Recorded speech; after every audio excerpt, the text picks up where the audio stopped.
Sir வணக்கம் sir. வணக்கம்பா. முதலமைச்சர் விஜய் அவர்களுடைய பதிலுரை சட்டமன்றத்தில் ரொம்ப ஃபயரா இருந்ததாமே, பாத்தீங்களா? ஃபயரா இருந்துச்சா? அப்படிதான் சொல்றாங்க. பார்த்து படிக்கிறதுல என்ன ஃபயரு? பார்த்து படிக்கக்கூடிய ஒரு சப்ஜெக்ட்ல என்ன ஃபயரு? கடைசியில் பேப்பர்லாம் பார்க்கலங்க சார். பேப்பர் பார்க்காம பேசிட்டாரா? அப்படியே பார்த்துலாம் படிக்கல கண்டினியூஸா. அப்பப்போ பார்த்ததுதான். அப்பப்போ பார்த்ததான். ஓஹோ, ஓகே. சரி, ஏதோ அட்லீஸ்ட் பேசினாரு, அது வரைக்கும் பாராட்டணும் முதலமைச்சருடைய பதிலுரை. ஓகே, பொய்களின் கலவையாக அவருடைய பதிலுரை இறந்தது தான் நான் பார்க்குறேன். ஒட்டுமொத்த பொய்யை அவுத்து விட்டுருக்காரு. ஓகே, அவர் வாழ்க்கை வரலாறெல்லாம் சொல்லியிருக்காரு, சட்டமன்றத்தில் பதிவு பண்ணியிருக்காரு. எப்படி ரசிகர் மன்றம் ஆரம்பித்தது, எப்படி விஜய் மக்கள் மன்றம் ஆரம்பித்தது, கொரோனாவுக்கு விஜய் களப்பணி ஆற்றி மக்களுக்கு உதவி செஞ்சேன்னு சொல்லி ஓப்பனாக ஒரு பொய்யை சொல்கிறாருங்க. எப்படிங்க கொரோனாவில் என்றைக்காவது நீங்கள் அவர் விஜய் ஹெல்ப் பண்ணியிருக்காருன்னு என்றைக்காவது பார்த்துருக்கீங்களா? கொரோனாவில் 2015 வெள்ளத்தில் சென்னை மக்களும் 4 மாவட்ட மக்களும் அல்லோகலப்பட்ட பொழுது விஜய் நான் உதவி பண்ணியிருக்கேன் மக்களுக்கு அப்படின்னு சொல்கிறாரு. எங்கேயாவது விஜய் பண்ணியிருக்காரு அப்படின்னு சொல்லி என்னைக்காவது ஒரு செய்தியை காமிக்க சொல்லுங்க பார்ப்போம். ஹெல்ப் பண்ணியிருக்காருன்னு. நம்மெல்லாம் களத்தில் இருந்தோம். இப்போ 2015 களத்தில் இருந்தோம். கொரோனாவில் டெய்லி கொரோனாவுடைய பற்றிய விழிப்புணர்வை ஏற்படுத்திக்கிட்டு இருந்தோம்.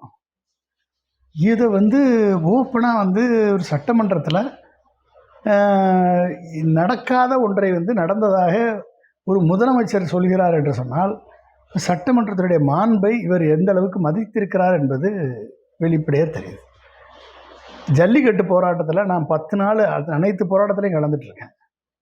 கடைசியில் பேச்சுவார்த்தை வரைக்கும் நான் கூட இருந்தேன். நான் லாரன்ஸ் பேச்சுவார்த்தை கெடுத்தது பிறகு தான் அதில் அடுத்த நாள் தடியடி நடந்தது காலையில் வெள்ளனை. அது வரைக்கும் லாரன்ஸ் அந்த ஜல்லிக்கட்டு போராட்டத்தை திசை திருப்பி கெடுத்துக்கிற வரைக்கும் நாங்கள் களத்தில் நின்று போராடி இருக்கோம். சரிங்களா? அந்த கூட்டமாக மூஞ்சியை மறைச்சிக்கிட்டு லட்சக்கணக்கான பேர் கூடியிருக்காங்க.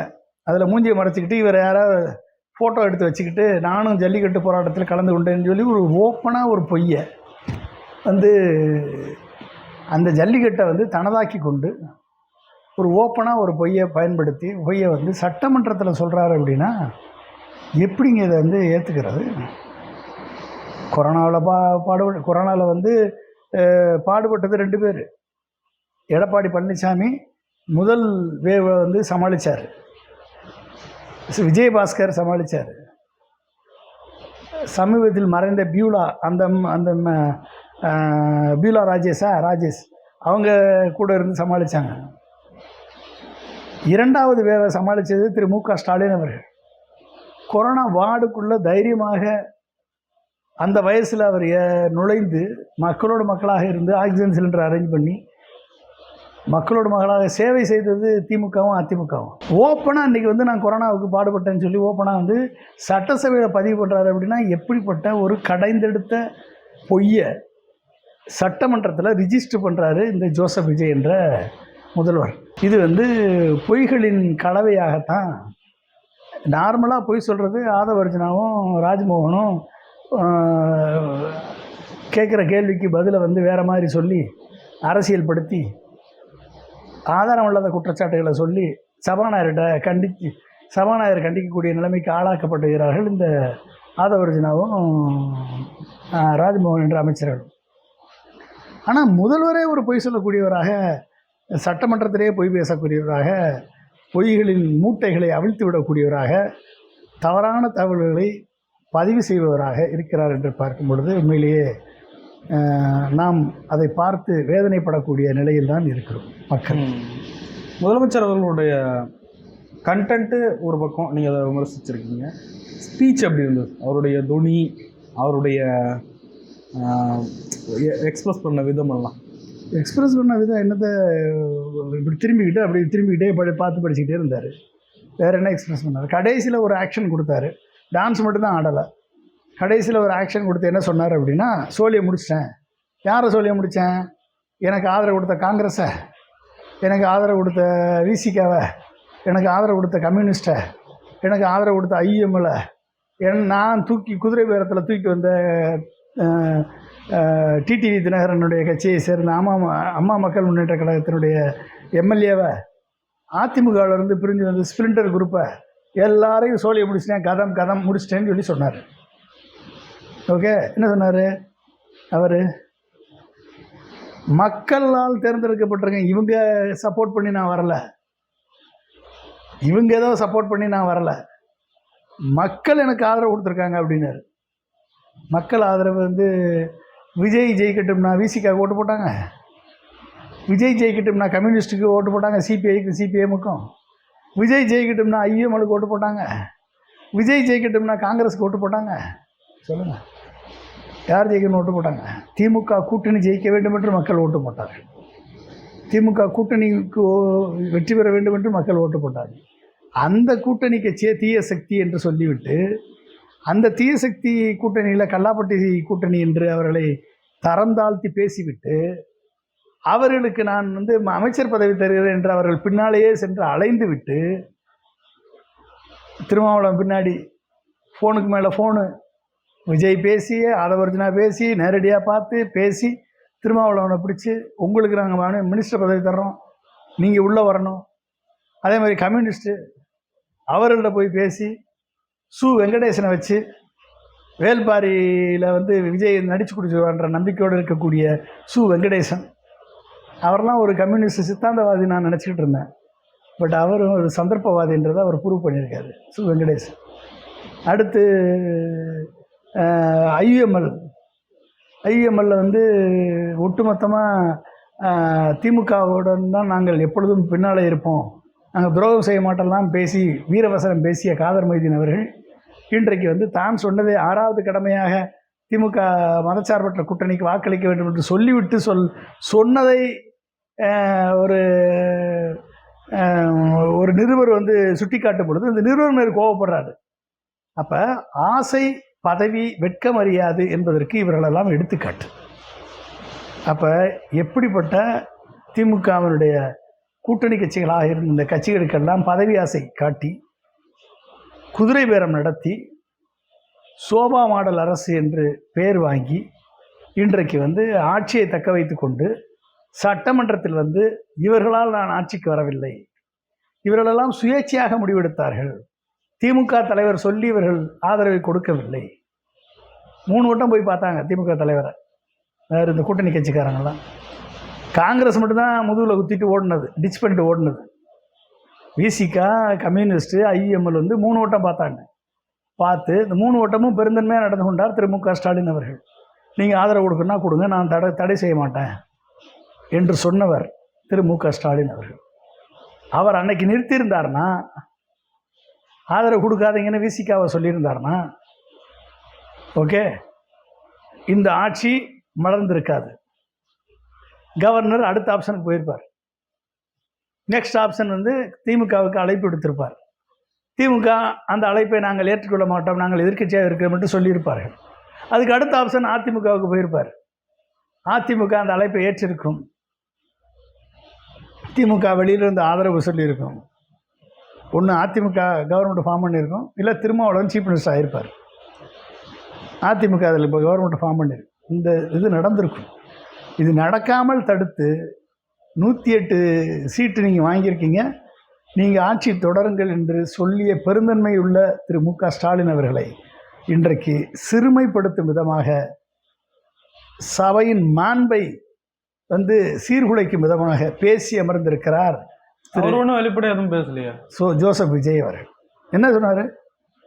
இவங்க என்னமோ இவங்க சொல்லி தான் வந்தான்னு சொல்லி பீத்திக்கிட்டு இருக்காங்களே, இவங்க சொல்லியா வந்தாங்க, எனக்கு எல்லாம் சுயேட்சையாக முடிவு எடுத்தாங்களாம். நீ அமைச்சர் பதவி தரலன்னு சொல்லிடுங்க. அமைச்சர் அதெல்லாம் அவர் ஒரு பெருமையா பாக்குறாரு. என்ன அமைச்சர் பதவி கொடுத்து நாங்க கௌரவிச்சிருக்கோம், நீங்க தான் அதை கொச்சப்படுத்துறீங்க. அது குதிரை என்ன கௌரவிச்சிருக்கீங்க? என்ன கௌரவிச்சிருக்கீங்க? சரி, இந்த கூட்டணி கட்சிகள் நீங்க வந்து அமைச்சர் பதவி தரமாட்டேன் அப்படின்னு சொல்லியிருந்தா வந்திருப்பாங்களா? சொல்லுங்க. வன்னியரசு போயிருப்பாரா?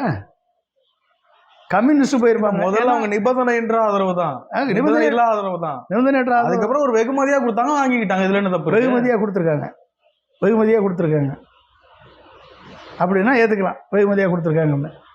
ப்ரீ போல் அலையன்ஸுக்குள்ளே கொடுத்துருக்கணும். நீ போஸ்ட் போல் அலையன்ஸ் கொடுக்கறதுக்கு பேர் என்ன தெரியுமா? அது குதிரை பேரம்னு அர்த்தம். ப்ரீ போல் அலையன்ஸுக்கு கொடுத்துருந்தீங்கன்னா உங்களை ஏற்றுக்கொள்ளலாம். இந்த முஸ்தபான்னு ஒருத்தர் கட்சி நடத்திட்டு இருந்தார், தெரியுமா உங்களுக்கு?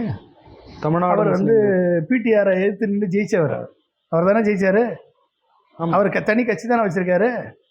ஏன் அந்த கட்சிக்கு முஸ்லீமுக்கு நீங்கள் வந்து மதிப்பு கொடுத்து அவருக்கு அமைச்சர் பதவி கொடுக்கல? சின்ன கட்சி. என்ன சின்ன கட்சி? ஏன் கொடுக்கல முஸ்தபாவுக்கு?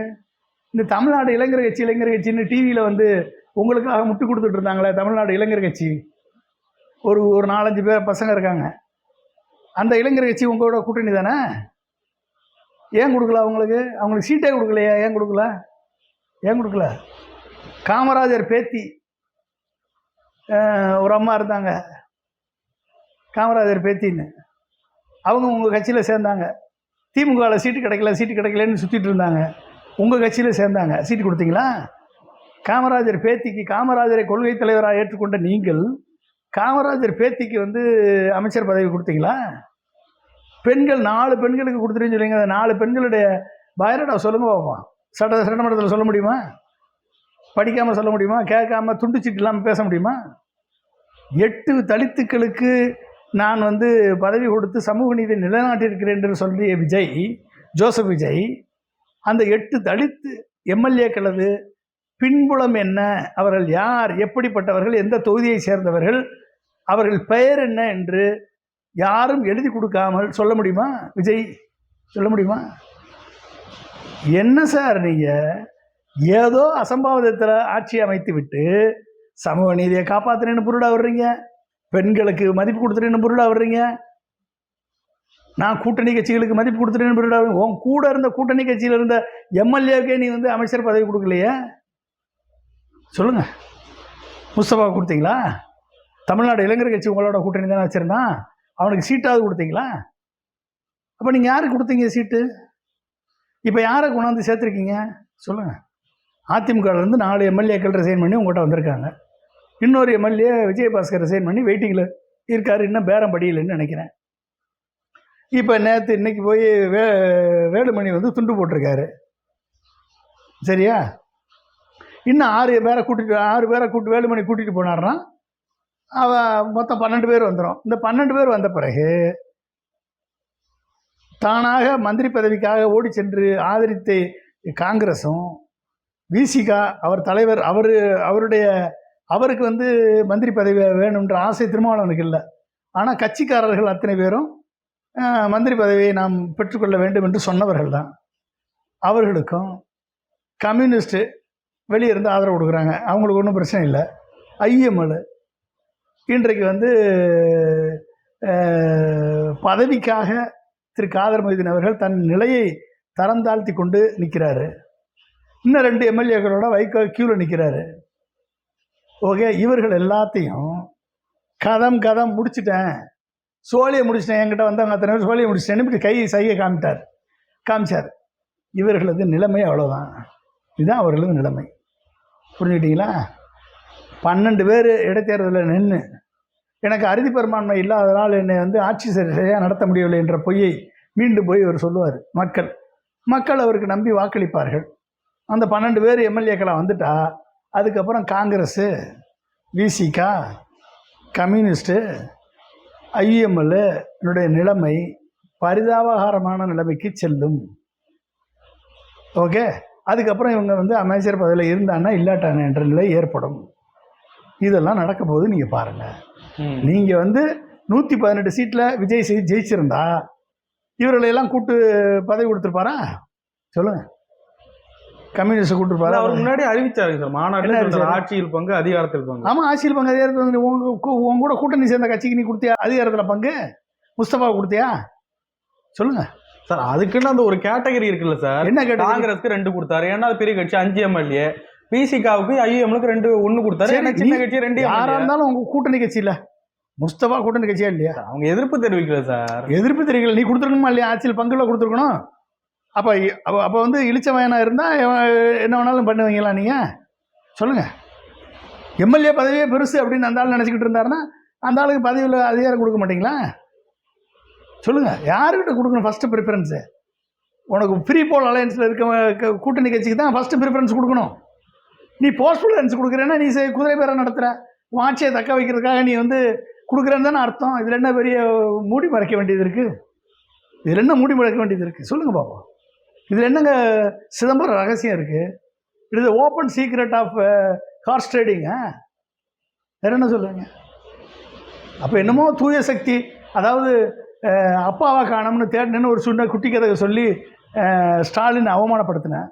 அப்போ நீ ஸ்டாலினை போய் பார்த்ததே வந்து உன்னை ஜெயிச்சிட்டேன் பாருன்னு சொல்கிறதுக்கு தான் போய் பார்த்தியா? சொல்லுங்கள், அதுதானே பார்த்தீங்க? அப்போ ஸ்டாலினையும் மற்ற கட்சிகளையும் உங்களையெல்லாம் நான் ஜெயிச்சிட்டேன் பாருங்கள் என்று உங்கள் அதிமேதாவித்தனத்தை காப்பதற்காக பார்த்துவிட்டு, அது ஏதோ பெரிய பண்பாடு கொண்ட புது பண்பாட்டை அண்ணா போல அவர் வந்து புது பண்பாட்டை நிலைநிறுத்தினார் என்று பேர் வாங்குவதற்காக பார்த்தேன் என்றெல்லாம் புருடா விட்டீங்களே. இப்போ தெரிஞ்சு போச்சா இது வந்து எப்படிப்பட்ட ஒரு பண்பாடு கலாச்சாரத்தை ஃபாலோ பண்ணியிருக்கு தாவேக்கா ஜோசப் விஜய் அவர்கள் ஃபாலோ பண்ணியிருக்காருன்னு தெரிஞ்சு போச்சா? முடிஞ்சு போச்சா? அப்போ என்ன? அப்போ நீங்கள் வந்து 118 வாங்கியிருந்தீங்கன்னா எந்த கட்சிக்காவது கொடுத்துருப்பீங்களா? நீங்கள் கொடுத்துருக்க மாட்டீங்க. உங்கள் இதில் தலித்தில் இருக்க 8 பேருடைய பேரை மட்டும் சொல்லிடுங்க. நீங்கள் சட்டசபையில் ப்ரிப்பேர் பண்ணாமல் இப்போ இன்னைக்கு உதயநிதி சாருன்னு கேட்டிருக்கணும், பாயிண்ட் ஆஃப் ஆர்டரில் கேட்டிருக்கணும். 8 பேர் தலித்து கொடுத்தீங்கன்னு சொன்னீங்களா? தலித்து கொடுத்தவங்க அந்த அமைச்சர்கள் அந்த எம்எல்ஏக்கள் பேரை சொல்லுங்கன்னு அந்த ஸ்பாட்டில் சொல்லிடுவார். அவர் 4 பெண்கள் கொடுத்துருக்காரு, 4 பெண்களுடைய பேரை சொல்லிடுவாரா? காமராஜர் பேத்தி மயூரி, அந்த அம்மாவுக்கு ஏன் கொடுக்கல சீட்டு? காமராஜர் தானே கொள்கை தலைவராக ஏற்றுக்கிட்டு இருக்கீங்க, ஏன் கொடுக்கல சீட்டு? ஏன் சார் கொடுக்கல? அப்போ நீங்கள் எல்லாம் வந்து வேஷம் போடுறீங்கன்றது இன்றைக்கி ஓப்பனாக தெரியுது. பதவிக்காக நீங்கள் வந்து ஆட்சி அமைப்பு வேண்டும் என்பதற்காக இவர்களெல்லாம் நீங்கள் பலிகடா வாக்கியிருக்கீங்க. என்னை ஆதரித்தவர்களுக்கு கதம் சோழி முடிஞ்சுன்னு சொல்லி சிம்பிளைஸ் பண்ணி சொல்லிட்டீங்க, முடிஞ்சு போச்சு. வேறு என்ன இருக்குது? தூய சக்தி எங்கேன்னு தேட வேண்டியது தேவை இருக்குது. தூய சக்தியை காணோம், எங்கே இந்த தூய சக்தியை காணோம் அப்படின்னு வந்து இவர் கதை சொன்னது மாதிரி இந்த தூய சக்தி எங்கே இருக்குது? தூய சக்தி சொன்ன சக்தியை காணுமே அப்படின்னு சட்டமன்றத்தில் நம்ம தேடணும். இதில் இன்னொரு விஷயம், விஜய் அவர்கள் இன்றைக்கு பேசியதை வைத்து உதயநிதி அவர்கள் சினிமாவோடு விட்டு விமர்சிக்கிறார். சினிமா பார்க்குற மாதிரியே இருந்தது அப்படி இப்படி அப்படின்ட்டு, விட்டா டான்ஸ் ஆடிடுவாங்க போல. அப்படி பேசலாமா? ஒருத்தர் அவருடைய ஸ்லாங்கில் அவருடைய இயல்புல பேசுகிறாரு, அதை போய் இப்படி விமர்சிக்கலாமா? ஏன் இப்படி தான் நம்ம சினிமா என்னங்க சினிமா ஆக்ஷன் தானங்க பண்ணார் அவர். சார் ஸ்டாலின் அவர்கள் பண்ணது சார். அவர் அப்போ ஸ்டாலின் பண்ணால் விஎஸ் பாபுக்கு போட்டியாக பண்ணி காமிக்கிறாரா? விஎஸ் பாபு இப்படி பண்ணார், விஎஸ் பாபு பேர் வாங்கிட்டாரு அப்படின்னு சொல்கிறதுக்காக இப்படி பண்ணாரா அவர்? யார்? ஜோசப் விஜய் வந்து இப்படி பண்ணாரா ஆக்ஷனு? இன்னும் கொஞ்சம் விட்டால் டான்ஸ் கூட ஆடிட்டு வர போல தெரியுது. சரியா? நேச்சுரல் அவருடைய இயல்புன்னு எடுத்துக்க முடியாது. எப்படி சினிமா ஷூட்டிங் மாதிரி வந்து பேசுகிறீங்க, வசனம் பேசுகிற மாதிரி. இங்கே வந்து மனப்பாடம் பண்ணிட்டு வந்து இல்லைன்னா எழுதின வந்து ஸ்கிரிப்டை வந்து பேசுகிற நடையில் எழுதிட்டு வந்து நீங்கள் அப்படியே வந்து பார்த்து ஒப்பிக்கிறத வசன நடையோட ஒப்பிக்கிறீங்க. இதிலே தெரியுது நீங்கள் ப்ரிப்பேர் பண்ணிட்டு வரீங்க, ஷூட்டிங் மாதிரி ப்ரிப்பேர் பண்ணிட்டு வரீங்க. அந்த பேப்பர் இல்லாமல் உங்களால் பேச முடியுமா? பேசியிருப்பீங்களா? ஜெயலலிதா பேப்பரை வச்சுக்கிட்டா பேசிகிட்டே இருந்தாங்க எல்லாரும். டேட்டா வரும்போதும் அந்த பேப்பரை வச்சு பேசுவாங்க. எடப்பாடி பேப்பரை வச்சுட்டா பேசிகிட்டு இருந்தார். டேட்டா வேணும்னா அந்த பேப்பரை வச்சு சொல்லுவாங்க. ஸ்டாலின் வந்து பேப்பரை வச்சா பேசிகிட்டு இருந்தார். தேவைப்பட்டால் டேட்டா சொல்லணும்னா ஐஏஎஸ் பேப்பர் வாங்கி பேசுவாங்க. நீ என்டையர் ஸ்கிரிப்டே பேப்பரில் படிச்சுட்டு வந்து ஒப்பிக்கிறீங்களே சினிமாவில் ஷூட்டிங் நடத்துன மாதிரி. அப்போ அது கரெக்டாக தானே, விமர்சனம் பண்ண தானே செய்வாங்க. அதில் என்ன தவறு இருக்குது? சொல்லுங்கள், என்ன தவறு இருக்குது? உதயநிதி ஸ்டாலின் அவர்கள் வெளியில் வந்து விஜய் அவர்களை சரமாரியாக விமர்சிக்கிறாரு. விஜய் அவர்கள் ஒரு குட்டி கதை ஒன்று சொன்னாராம், எங்கள் அப்பா உங்கள் அப்பாவை காணும் அப்படின்ட்டு. அவர் யாரையும் குறிப்பிட்டு எதையுமே சொல்லலை. அதுக்கு வந்து ஒரு கடுமையான விமர்சனங்கள் கிளம்புது. என்ன அப்பாவை காணும்னா என்ன? யாரை சொன்னார்? ஸ்டாலினே சொன்னார். இது என்ன சின்ன பிள்ளை கூட தெரியாதா? அவையில் இல்லாதவரை கேவலப்படுத்துகிறாரு அவர். அவையில் இல்லாதவரை கேவலப்படுத்துகிறாரு. 5 நிமிஷம் பேசுனதுக்கே குளத்தூர் எப்படி டான்ஸ் ஆடிச்சுன்னு தெரியுமா அப்படின்னு சொல்லி கேவலப்படுத்துகிறாரு. சரியா? ஒரு 50 ஆண்டு கால பொது வாழ்க்கைக்கு சொந்தக்காரர் முத்தமிழறிஞர் கலைஞர் அவர்களை கருணாநிதினு உள் வன்மத்தோட வெளிப்படுத்துறாரு, பேசுகிறாரு. பேசிட்டு உள் வன்மம் ஃபஸ்ட்டு என்ன இருக்குது? நீங்கள் எந்த அளவுக்கு அவரை வந்து வன்மமாக வச்சுருக்கீங்கன்றது வெளிப்படுத்திடுச்சு. உள்ளே இருக்க தானே வெளியே வரும். கருணாநிதினு சொல்லிட்டு அதுக்கப்புறம் சாரி கலைஞர்ன்றீங்க. எம்ஜிஆர் அரசியல் எதிரியாக கருதிய எம்ஜிஆர் கருணாநிதின்னு சொன்னது கிடையாது, தெரியுமா?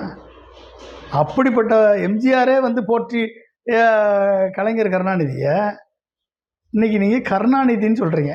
ரைட்டு, சொல்லுங்கள், பேர் தானே, அதில் என்ன இருக்குது, சொல்லலாம். ஆனால் உங்களுடைய வன்மம், நீங்கள் யார், எப்படிப்பட்ட வன்மம் கொண்டவர் என்பது வெளிப்பட்டிருக்கு. இது வெளிப்பட்டிருக்கு, அவ்வளோதான். It shows. இன்னொரு முக்கியமான விஷயம், பார்ட்டி ஃபண்டுன்னு சொன்னார். அதை எதிர்த்து திமுக வெளிநடப்பு பண்ணுச்சு. பார்ட்டி ஃபண்டுன்னா என்ன? பார்ட்டி ஃபண்டு எந்த பார்ட்டி? பார்ட்டி ஃபண்டை வாங்கினது யார், ஆதாரம் இருக்கான்னு கேட்டார். யார்? உதயநிதி கேட்டார். இவர் என்ன சொன்னார்? பார்ட்டி ஃபண்டு, அந்த பார்ட்டி ஃபண்டை வந்து நான் கஜானாவுக்கு திருப்பியிருக்கேன்னாரு. எத்தனை ஜிஎஸ்டி கட்டி திருப்பினார் பார்ட்டி ஃபண்டை? பார்ட்டி ஃபண்டை என்னது? லஞ்ச பணம் தானே அது. பார்ட்டி ஃபண்டா லஞ்ச பணம் தானே. அந்த லஞ்ச பணத்தை வாங்கலேன்னு சொன்னால் நீ தூய சக்தி.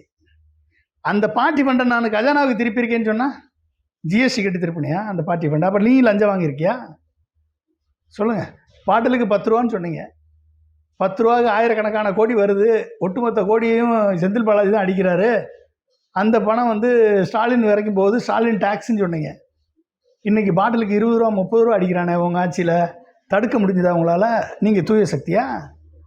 சொல்லுங்கள். சரி, பார்ட்டி ஃபண்டை வாங்காமல் நான் ஒழிச்சிட்டேன்னு சொன்னால் நீ தூய சக்தி. பார்ட்டி ஃபண்டை வாங்கி நான் கஜானாவுக்கு திருப்பியிருக்கேன்னு சொல்கிறீங்க. ஓப்பனாக ஒத்துக்கிறீங்க நாங்களும் லஞ்சம் வாங்கியிருக்கோம்னு.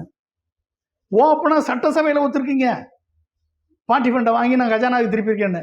கஜானாவுக்கு திருப்பினா ஜிஎஸ்டி கட்டி திருப்பினீங்களா, இல்லை நான் டேக்ஸ் ரெவன்யூவில் திருப்பினீங்களா, இல்லை ட்ரெஸரியில் எங்கே போய் வரவு வச்சிங்க? ஏதாவது சொல்ல முடியுமா உங்களால்? நீ என்ன பேசுகிறேன்னு தெரியாமல் பேசுகிறீங்க மிஸ்டர் ஜோசப் விஜய் முதல்வர் அவர்களே. என்ன பேசுகிறேன்னு தெரியாமல் பேசுகிறீங்க. சட்டமன்றத்தில் வந்து ஓப்பனாக ஒரு லஞ்சம் வாங்கினேன்னு சொல்லியிருக்கீங்க, அக்செப்ட் பண்ணியிருக்கீங்க. இப்போ என்ன பேசுகிறேன்னு தெரிஞ்சு பேசுங்க. வீராவேசமாக பேசினா போதுமா? சினிமா நடையில் பேசினா போதுமா? ஷூட்டிங் எடுத்தது மாதிரி பேசினா போதுமா? என்ன பேசுகிறோம் அப்படின்றத உணர்ந்துல பேசணும். அப்போ பார்ட்டி ஃபண்டை லஞ்சம் வாங்குறத ஒத்துக்கிறீங்க. பாட்டிலுக்கு 10 ரூபா வாங்குறது நாங்கள் 20 ரூபா வாங்குறோம்னு ஒத்துக்கிறீங்க. ஓகே, என்ன சொல்ல வரீங்க நீங்கள்? What is that you are trying to say? விவசாயிகளுக்கு வந்து நான் என்ன சொன்னார் விஜய் சொன்னார், என்ன சொன்னார்? விவசாயிகளுக்கு 5 ஏக்கருக்கு குறைவாக இருக்கக்கூடிய விவசாயிகள் பயிர்க்கடன் ஒட்டுமொத்தமாக தள்ளுபடி செய்யப்படும் 100%. 5 ஏக்கருக்கு மேலே இருக்கவங்களுக்கு 50% தள்ளுபடி செய்யப்படும் சொன்னது யார்? விஜய். இன்றைக்கி என்ன அனௌன்ஸ் பண்ணியிருக்கீங்க? இன்றைக்கி நிலத்தை உச்சவரம்பாக கொள்ளாமல் வாங்கின கடனை உச்சவரம்பாக கொண்டு 75,000 லோன் வாங்கினவங்களுக்கு தள்ளுபடி, முழு தள்ளுபடி, அதுக்கு மேலே லோன் வாங்கினவங்களுக்கு கிடையாது என்று சொல்லி விவசாயிகளின் வயிற்றில் அடித்து 100% விஜயை நம்புங்கள். எது ப்ராக்டிக்கலோ, எது ஃபீஸிபிளோ, எது பாசிபிளோ, எது செய்ய முடியுமோ அதை மட்டும்தான் இந்த விஜய் செய்வான் என்று சொல்லி வாக்குறுதி கொடுத்த விஜய் அவர்கள் இன்றைக்கு அந்த வாக்குறுதியை காற்றில் போட்டு மிதித்து விவசாயிகளின் வயிற்றில் அடித்திருக்கிறார். விவசாயிகள் போராட்டம் பண்ணுறாங்க, அதை திமுக தூண்டி விட்டதுன்னு சொல்லி ஓப்பனாக வந்து போய் சொல்லியிருக்கீங்க. நீங்கள் ஏமாத்திருக்கீங்க விவசாயிகளை, இன்றைக்கி ஓப்பனாக வந்து போய் சொல்கிறீங்க. அப்போ என்ன அர்த்தம்? இல்லை, அது சொன்னது விஜய். இப்போ ஆட்சியில் இருக்குது ஜோசப் விஜய். அதனால் அவர் சொன்னது இவருக்கு இவரை கண்ட்ரோல் பண்ணாது அப்படின்னு சொல்லலாமா? அவர் சொன்னது விஜய், ஆட்சியில் இருக்குது ஜோசப் விஜய். விஜய் சொன்னதுக்கு ஜோசப் விஜய் எப்படி பொறுப்பாவார் அப்படின்னு சொன்னாலும் சொல்லுவாங்க. புரிஞ்சுக்கிட்டீங்களா? சரி, அப்போ விவசாயிகள் வாயத்தில் அடிச்சிட்டிங்க. சரி, அடுத்து என்ன? தமிழ் ஆளுநர் உரையில் மும்மொழி கொள்கையை எதிர்ப்போம், இருமொழி கொள்கையை பாதுகாப்போம், நியூ எஜுகேஷன் பாலிசியை உள்ளே வர விட மாட்டோம், சமஸ்கிருதத்தை நுழைய விட மாட்டோம் சொன்னது யார்? ஜோசப் விஜய். 5 கொள்கை தலைவர்களை லட்சியமாக வந்து சமூக நீதியை, மதச்சார்பின்மையை நாங்கள் போற்றுவோம் சொன்னது விஜய். ஓகே, இது ஒரு சைடில் விஜய் சொன்னார், இன்னொரு சைடில் ஜோசப் விஜய் சொன்னார். சரிங்களா? ஆனால் என்னாச்சு? 1000 பள்ளிகளுக்கு, சிபிஎஸ்சி பள்ளிகளுக்கு அண்டர் கிரவுண்ட் வழியில், கொல்லைப்புற வழியில் உங்கள் ராஜ்மோகன், பட்டிமன்ற பேச்சாளர் அமைச்சர் ராஜ்மோகனை வச்சு நீங்கள் வந்து கொல்லைப்புறத்தில் ஓப்பன் பண்ணி விட்டீங்க. 1000 சிபிஎஸ்சி பள்ளிகள் வந்தால் மும்மொழி கொள்கை உள்ளே வந்துருச்சு, நியூ எஜுகேஷன் பாலிசி உள்ளே வந்தாச்சு, பிஎம்சிடி உள்ளே வந்துடும். அடுத்து என்ன வரும்? சமஸ்கிருதம் உள்ளே வரும், தமிழ் தூக்கி வெளியேறியப்படும். முடிஞ்சு போச்சு. அப்போ நீங்கள் எந்த இதில் வந்து மத்திய ஒன்றிய அரசனுடைய இந்த மொழிக் கொள்கையை எதிர்த்து போராடுறீங்கன்னு சொல்கிறது எந்த வேலையில் உண்மை? இது பேர் தூய சக்தியா? இதை பார்த்து கொண்டு வாளாக இருக்கக்கூடிய கட்சிகள், ஆதரவு கொடுக்கக்கூடிய கட்சிகள், காங்கிரஸ் பார்த்து கொண்டு வாழாக இருக்கக்கூடிய கட்சி விசிகா, கம்யூனிஸ்ட்டு அண்டு ஐஎம்எல், இத்தனை கட்சிகளும் பார்த்துக்கிட்டு சர்வ நாடியும் பொத்திக்கிட்டு ஐயா எங்களுக்கு இப்போ மந்திரி பதவி கொடுத்துட்டாரு அப்படின்னு சொல்லிட்டு ஆதரவு கொடுத்துட்டு உட்காந்துருக்காங்க. அவர்களை எப்போ காலி பண்ணிட்டு நம்ம 12 சீட்டு ஜெயிப்போம் அப்படின்னு உங்கள் ஆதவர்ஜனா பிளான் போட்டுட்ருக்காரு. ஓகே, இதுதான் நீங்கள் மொழிக் கொள்கையை காப்பாற்றுற லட்சணமா? சொல்லுங்கள். இன்னொரு உண்மையை சொல்கிறார். என்ன உண்மை அப்படின்னா, 2022 சென்டினரி செலிப்ரேஷன் நடக்கும் பொழுது கலைஞர் கருணாநிதி அவர்களது படத்திறப்பு விழாவுக்கு வந்த ஜனாதிபதி வந்தப்போ தேசிய கீதத்தை முதல்ல பாடிட்டாங்களாம். அதுக்கப்புறம் தமிழ் தாய் வாழ்த்து 2ஆம் இடத்துக்கு போயிட்டதான். முதல்ல புரோட்டோக்கால்னால் என்னென்னு இப்போ தெரிஞ்சுக்கோங்க மிஸ்டர் ஜோசப் விஜய். புரோட்டோக்கால் என்ன தெரியுமா? பிரசிடெண்ட் அண்டு கவர்னர் வந்தால் ஆன் அரைவல் ஆன் டிபார்ச்சர் 2 நேரத்துலையும் தேசிய கீதம் பாடப்பட வேண்டும். இதுதான் புரோட்டோக்கால். புரிஞ்சுட்டிங்களா? கவர்னர் வரும்போதும் வந்து சட்டசபையில் இறங்கின உடனே ராயல் சல்யூட் கொடுத்து போலீஸ் வந்து தேசிய கீத பேண்டு வாசிக்கும். முடிஞ்சு ஒரு வட்டம். சட்டசபைக்குள்ளே போய் ஃபங்க்ஷன், சட்டசபையினுடைய நிகழ்ச்சி ஆரம்பிக்கிறப்ப தேசிய கீத தமிழ் தாய் வாழ்த்து பாடுறது தான் தமிழ்நாட்டுடைய மரபு. அங்கே தேசிய கீதம் பாடணும்னு அவசியம் கிடையாது. அங்கே உங்கள் கவர்னர் தேசிய கீதம் பாட வச்சார், உங்களை பாட வச்சுட்டு கடைசியில் தேசிய கீதம் பாடணும், அது நார்மல். ஆனால் அங்கே தேசிய கீதம் பாட வச்சார், தமிழ் தாய் வாழ்த்து பாடிட்டு தேசிய கீதம் பாட வச்சார். வச்சுட்டு போய் ட்விட்டரில் என்ன போட்டார்? இன்றைக்கு தான் ஹிஸ்டாரிக் டே, தேசிய கீதம் பாடிவிட்டோம், அதனால் நான் முழுமையாக வாசித்து விட்டேன் என்று சொல்லி கவர்னர் தன் வெற்றியை பறைசாற்றும் பொழுது உங்கள் தோல்வி பட்டவர்த்தனமாக தெரிகிறதா இல்லையா? நீங்கள் காலில் விழுந்த லட்சணம் தெரிகிறதா இல்லையா? மத்திய அரசனுடைய செயல்பாடுகளுக்கு அடிபணிந்து விட்டீர்கள் என்பது வெளிப்படையாக தெரிகிறதா இல்லையா? அதை விட்டுட்டு பிரசிடெண்ட் வந்தார். பிரசிடெண்ட் வந்தால் என்ன புரோட்டோக்கால்? உள்ளுக்கு நேரடியாக கூப்பிட்டு போயிருப்பாங்க. ஃபஸ்ட்டு பாட்டு தேசிய கீதம் தான் பாடணும், பாடிட்டாங்க. அதுக்கப்புறம் ஃபங்க்ஷன் ஆரம்பிக்கிறாங்க. ஃபங்க்ஷன் ஆரம்பிக்கிறப்ப முதல்ல தமிழ் தாய் வாழ்த்து பாடுறாங்க, பாடியாச்சு, பாடி ஆரம்பிச்சிருக்காங்க. 2ஆம் இடத்திற்கு எப்படி தள்ளப்படும் அது? ஆன் அரைவல் பாடணும், இது புரோட்டோக்கால். ஆன் அரைவல் பாடியிருக்காங்க தேசிய கீதம். அதுக்கப்புறம் ஃபங்க்ஷன் ஆரம்பிக்கிறப்ப தமிழ் தாய் வாழ்த்து பாடுறாங்க, ஃபாலோடு போய் தமிழ் தாய் வாழ்த்து. அப்படின்னா என்ன அர்த்தம்? தமிழ் தாய் வாழ்த்து பாடும் பொழுது தான் தொடக்கம், ஃபங்க்ஷன் தொடக்கம்னு அர்த்தம். எண்டில் வந்து தேசிய கீதம் பாடி முடிக்கிறாங்க. இந்த அடிப்படை புரோட்டோக்கால் கூட தெரியாமல் ஒரு முதலமைச்சர் இருக்கிறார் என்று நினைக்கும் பொழுது, இதே புரியாத ஒரு முதலமைச்சராக இன்றைக்கி சட்டமன்றத்தில் தனது இக்னரன்ஸை வெளிப்படுத்தி இருக்கிறார் முதலமைச்சர் என்று பார்க்கும் பொழுது, இவர் எப்படி வந்து தமிழ்நாட்டுடைய குரலுக்காக குரல் எழுப்புவார்? சொல்லுங்க பாப்போம். பிஜேபி ஆர்எஸ்எஸ்னுடைய திட்டம் என்னது? கோயில் நிதி கோயிலுக்கு தான் செலவழிக்க வேண்டும். இதை வந்து கவர்னர் உரையில் கொள்கை குறிப்பாக சொல்லிட்டு இன்றைக்கி வந்து அந்த அமைச்சர், அறநிலையத்துறை அமைச்சர், நாங்கள் வந்து குன்னூரில் வந்து மல்டி லெவல் கார் பார்க்கிங் கட்டி கமர்ஷியலைஸ் பண்ணிட்டாங்க, நான் அதை ரத்து பண்ணிட்டேன் அப்படின்னு சொல்லி வீராவேசமாக வந்து பேசுகிறாரு. ஆன் த ஸ்பாட்டில் எந்திரிச்சு சேகர் பாபு எந்த குறிப்பும் இல்லாமல் அது எப்படி முடிவெடுக்கப்பட்டது? நகராட்சி நிர்வாகம் கேட்டுக்கொண்டதற்கு இணங்க வருமானத்தை பெருக்குவதற்காக அங்கே வரக்கூடிய பார்க்கிங், அத்தனை பேர் குன்னூருக்கு வர்றாங்க, பார்க்கிங் பிளேஸ் இல்லை என்பதற்காக ஒரு 6-7 கோயில்களுக்கு அந்த இடத்துலேருந்து போக முடியும், அதற்காக அந்த இடத்துல மல்டி லெவல் கார் பார்க்கிங் ஏற்பாடு பண்ணியிருக்கோன்னு தெளிவாக சொல்கிறார் அவர். அப்போ ஒவ்வொருத்தருடைய பார்வை டிஃப்ரெண்ட்டாக இருக்கும். அது முக்கியம் இல்லை. நீங்கள் மல்டி லெவல் கார் பார்க்கிங் வேணாம்னு நீங்கள் நினைப்பீங்க, வேணும்னு அவங்க நினச்சிருக்காங்க, அதை பண்ணியிருக்காங்க. That is not important. ஆனால் கோயில் நிதி கல்விக்கும் மருத்துவத்திற்கும் பயன்பட மாட்டாது என்று ஓப்பன் ஸ்டேட்மெண்ட்டு வந்து கோயில் நிதி கோயிலுக்கு மட்டும்தான் உபயோகப்படுத்தப்படும் என்று ஓப்பன் ஸ்டேட்மெண்ட்டாக பிஜேபியினுடைய கொள்கையை அனௌன்ஸ் பண்ணிவிட்டு இன்றைக்கி வந்து உங்கள் அமைச்சர் வந்து கதை விட்டுக்கிட்டு இருக்காரு, அதுக்கு நீங்கள் வந்து ஆதரவு கரம் நீட்டி மகிழ்ந்து கொண்டு இருக்கிறீர்கள் என்று சொன்னால் பிஜேபியினுடைய டைரக்ட் ஆட்சி இங்கே நடக்குதுன்றது வெட்ட வெளிச்சமாக தெரியுதா இல்லையா?